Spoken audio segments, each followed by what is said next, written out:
అందరికీ ఈరోజు మెటాషాట్ యాప్లో కొన్ని యూస్ఫుల్ టిప్స్ నేను చూపిస్తాను. సో మనం ఫస్ట్ సెట్టింగ్స్కి వెళ్ళాలి. సెట్టింగ్స్కి వెళ్ళాక మన బ్యాటింగ్ స్టైల్ అంటే రైట్ ఆర్ లెఫ్ట్ మనం ఇక్కడ డిసైడ్ చేసుకోవచ్చు. నాది రైట్, సో నేను రైట్ అని పెట్టుకున్నా. బాల్ హైలైట్ అంటే మనము వాళ్ళు బాల్ వేసినప్పుడు ఆ కలర్ మనకి తెలియడానికి బాల్ హైలైట్ అని చెప్తారు.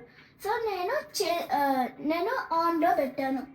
గ్రాఫిక్స్ క్వాలిటీ లో, మీడియం, హై అంటే మీకు తెలుసు మనకి నీట్గా రావాలంటే హై, కొంచెం మంచిగా రాకపోతే లో, అలా అని మనం చేసుకోవచ్చు.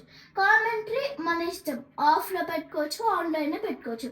లాంగ్వేజ్ మనము Hindi English mix. Hindi mix అంటే మనం ఇంగ్లీష్ హిందీ రెండు కలిపి వాళ్ళు మాట్లాడతారు, దాన్ని మనం మిక్స్ అన్నాం. క్రౌడ్ అంటే క్రౌడ్ నైస్ మనము బ్యాటింగ్ చేసినప్పుడు వస్తారు కదా, అది మనం ఆన్లో ఉండాలి, ఆఫ్లో ఉండాలి చూస్తాం. మ్యూజిక్ అంటే ఇప్పుడు ఈ మ్యూజిక్ మనం బ్యాటింగ్ చేయాలి, మ్యూజిక్ ఉన్నప్పుడు అది మనము ఆన్ ఆఫ్ అని చేసుకోవచ్చు. Thank you.